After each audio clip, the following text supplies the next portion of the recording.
Okay, everybody, if we could get settled, we're just going to do a wrap up here. My timer has already started. Gosh, it is intimidating. If everybody could be seated, that would be great. Thank you. Thank you.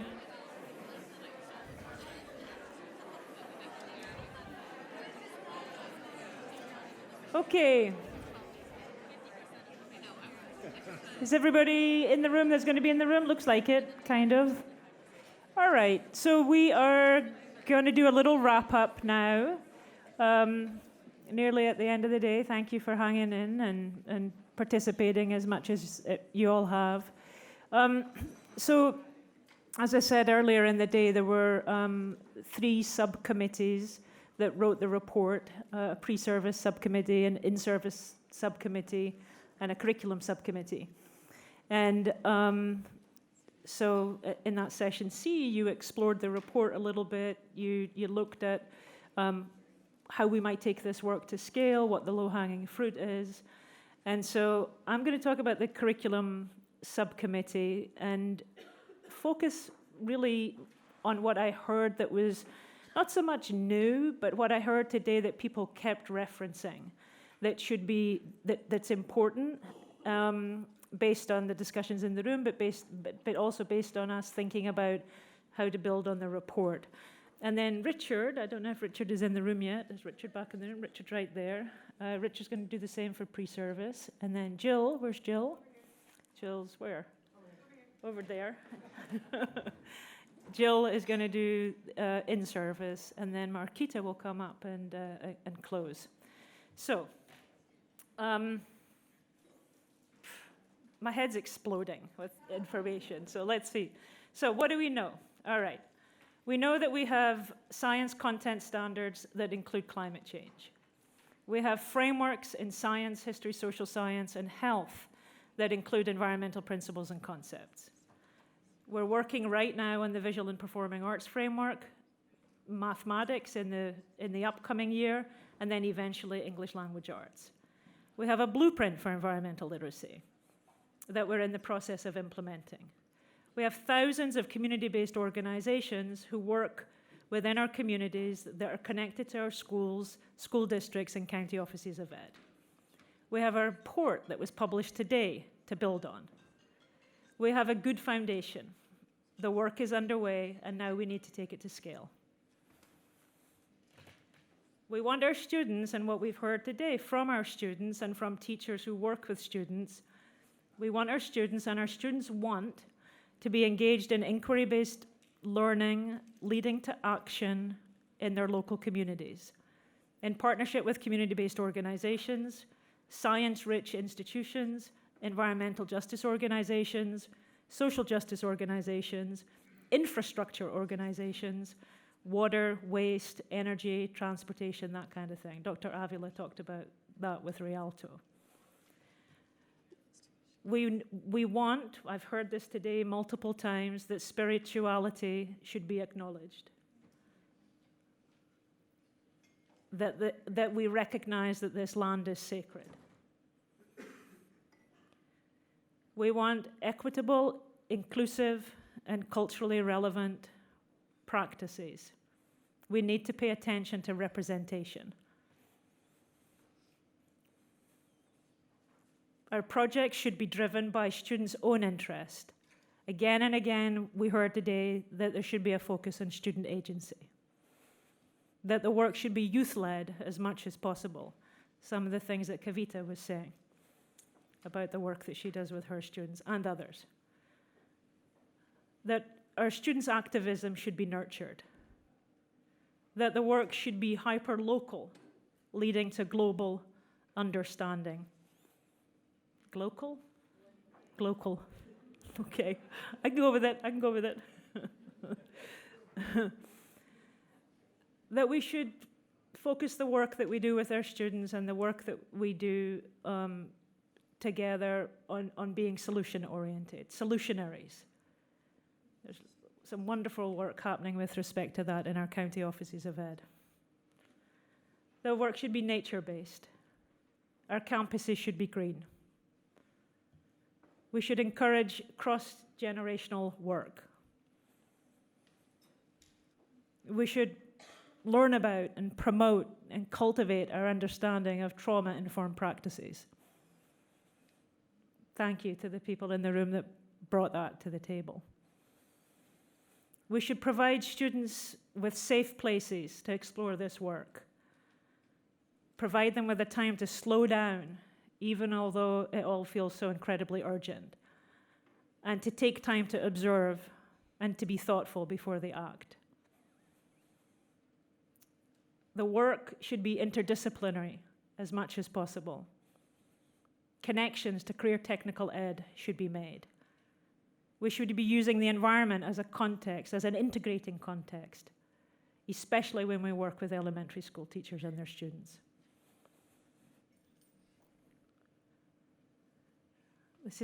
This one's technical, but we're encouraged by some of the large foundation-funded open education resource projects that are taking place right now in the curriculum sector, where those materials will be made available for free so that teachers can work with them to create local derivatives in partnership with their community-based partners. And finally, and this is a handoff to Richard, teachers and administrators need as much support as our students. Thank you.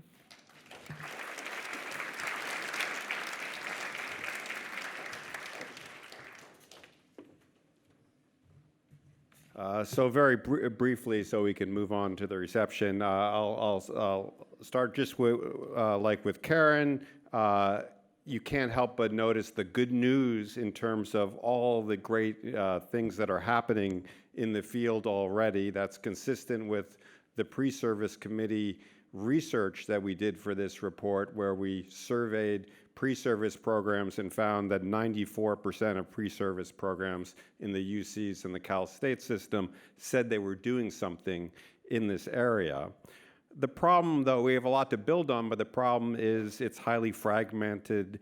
And it would be much more powerful if it was more intentional and more systematic.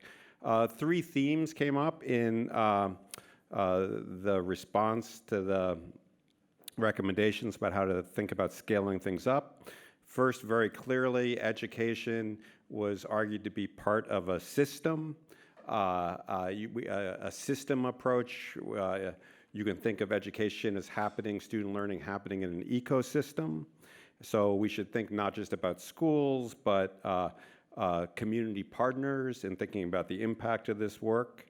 The second thing that kind of kept bubbling up was the role of technology, that technology has to be a part of the solution.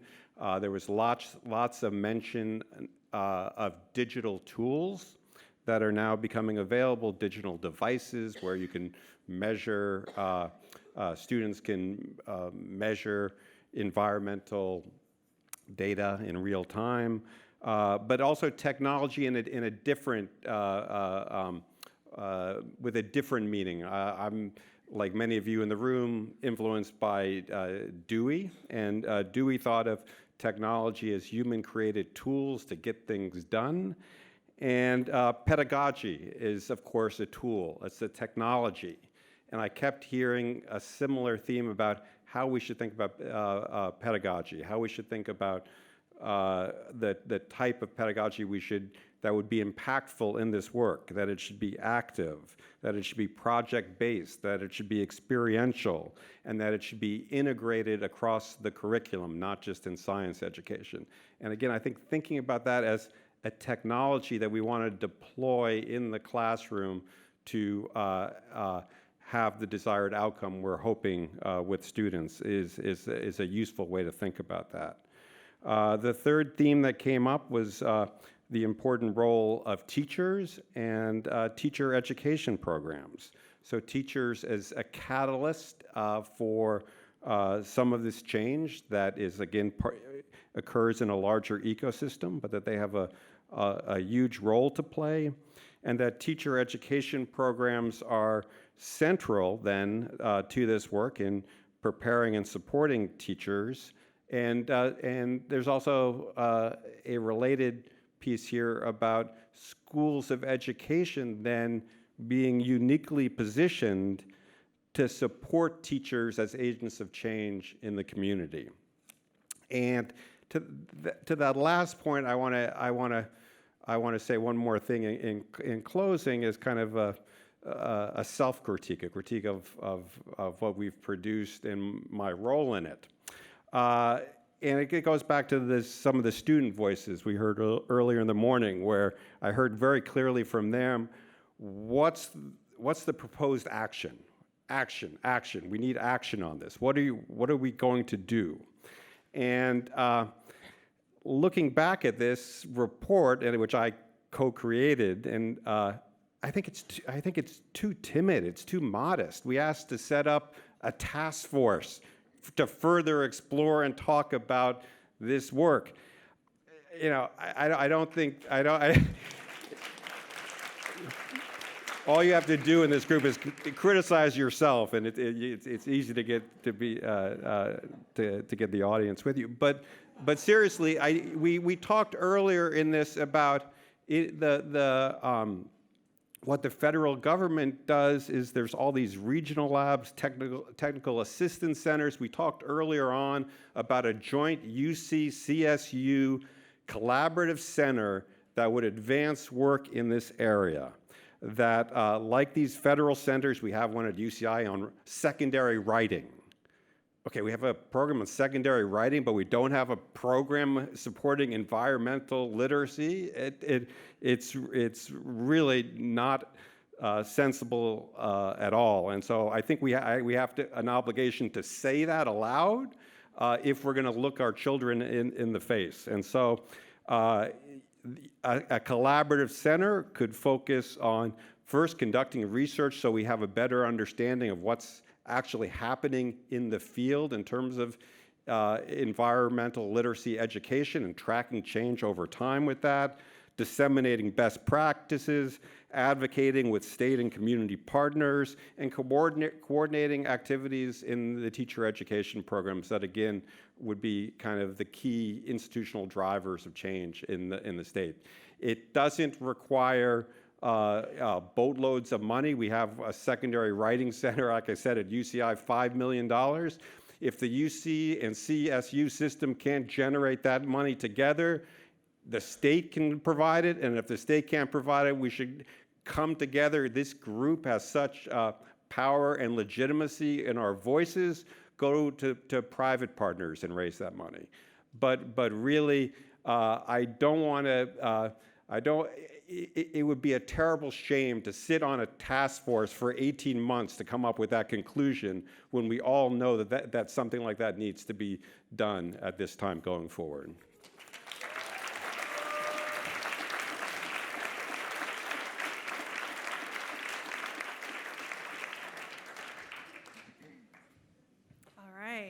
How's it going, everybody?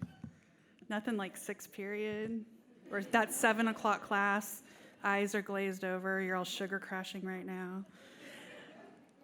So my name is Jill Grace. I'm a regional director with the K-12 Alliance at West Ed, and I am the past president of the California Science Teachers Association. And I get to bring to you our learnings from our in-service committee. And I think we all want to acknowledge all of the teachers that influenced our work. And I actually would like to ask who's a classroom teacher, PK-12. Can you stand up for us? Let's give them a huge round of applause.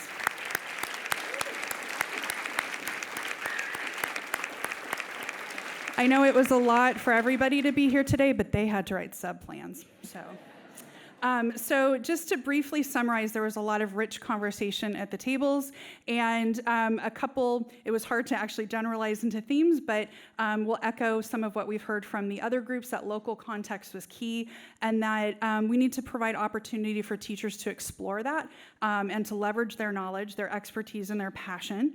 And even if teachers are working with developing instructional materials or revising instructional materials, they have the capacity to do this, but they need some barriers removed. And some of that includes funding, I'm just going to say it, and also means removing constraints to the time that teachers have to do that, and to opening up space for them to collaborate with partners. A lot of times that work can be very tedious and challenging, and having a partner in the room can make all the difference. And we have lots of those folks in this room that can support that work. We're hearing again, bring on board other people, whether it's counselors, whether it's site administrators, district administrators. We know that they're key. I can speak personally from our early implementation initiative for our science standards that we knew admin were important from the beginning and had them at the table, but it wasn't until midway through that we realized the gravity of how critical they were, and that we really need to think differently about how to leverage their expertise and how to best support them so they can support teachers. Can't emphasize that enough. There were a couple new ideas and noticings that emerged in the conversations. And the first one is we noticed that our community college partners weren't in the room today. And so we need to bring them to the table and ensure high quality collaboration with them so our systems can actually work together. We can leverage their expertise and the support that they can bring to teachers. We also noticed union representation was missing, which tends to be something that also can be a barrier for classroom teachers. And so how do we work with our union partners to help support this work? One interesting thing that emerged at a table was legislation to protect teacher planning time. So teachers can plan with their colleagues and open up meaningful collaboration and not have that taken by having to cover somebody else's class or things like that happen. So how do we protect that teacher planning time? And in our report, we really kind of looked at 3 drivers of how to promote the environmental and climate literacy, but we really probably need to take a bigger step back and really think about a bigger systems approach and what are the other drivers of the system and how does it all work with each other. And we want more. So creating another convening where we can discuss and collaborate and we can continue these conversations with each other is really important. And by the way, Aquarium of the Pacific and Exploratorium said they would host. So with that, that was a report from our in-service subcommittee. Thank you all for the hard work on this and for helping to lead our discussions today. And with that, we have our final speaker of the day. So it's my very great pleasure to introduce you to Marquita Grenot-Scheyer, who is the Assistant Vice Chancellor in the Educator Preparation and Public Schools Program at the CSU Office of the Chancellor. Marquita.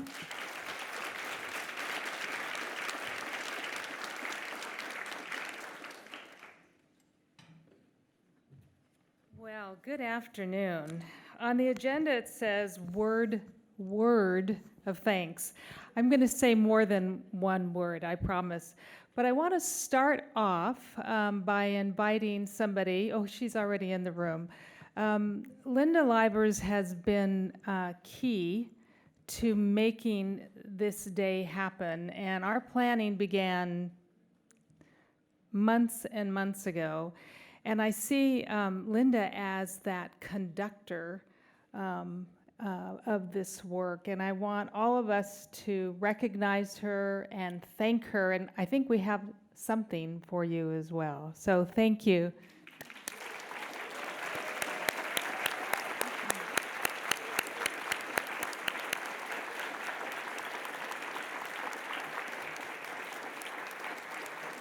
Linda serves as project management consultant for 10 Strands, and she has just been a true thought and care partner. Thank you so very much.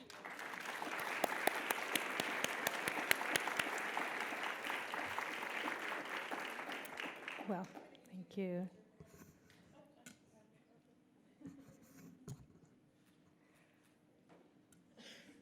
I also want to thank my co-chairs, the steering committee members, everyone who is here, and all of the servers who helped to prepare and serve our food. This has been an incredible experience.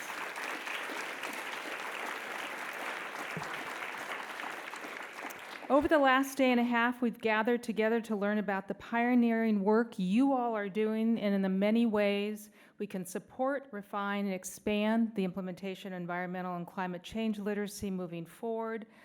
And I know I'm standing between you and wine. I'll make this brief, but I want to leave you with a couple of just remember, don't forget to do this on your way home.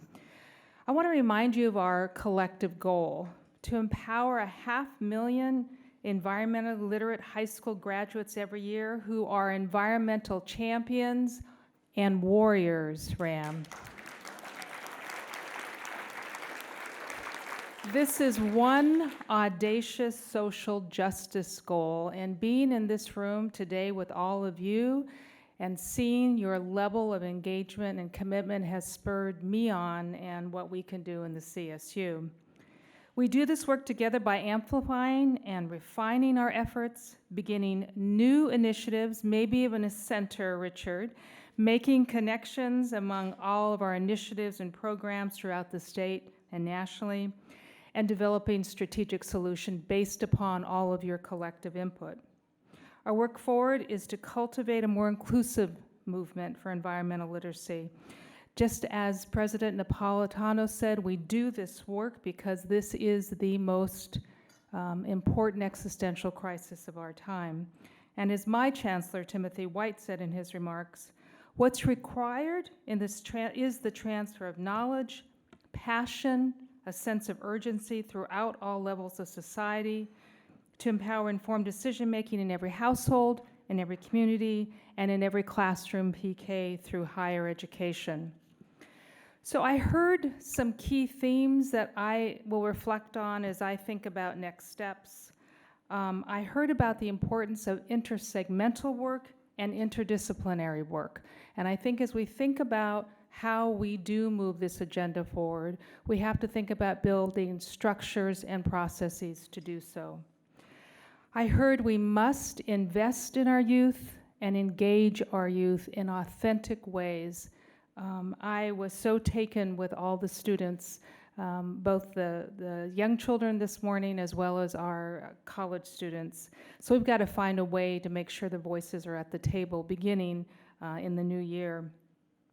I also heard urgency and hope. And when you think about what's happening in our current environment with our climate, it is scary, it is big, but everybody in this room gives me hope, and I thank you for that. So as my dear friend Marcelo is fond of saying, if not now, when? If not us, who? I know he didn't make that up. But I love that saying, and when I Googled it, it said that President Obama said it most recently, so I'm going to attribute it to him. So to that end, Eclipse is not the end, it is the beginning. And so we meaning the steering committee, have much to think about as we think about what our next steps are. We have to get some more voices around the table with us. The Chancellor's office and the CSU will be hosting a meeting. We may have to have a little task force to move this work forward, but I understand and accept the challenge and the urgency, and I have never been more excited about a new set of work for all of us. So with that, I thank you. I invite you to attend the reception and safe travels home.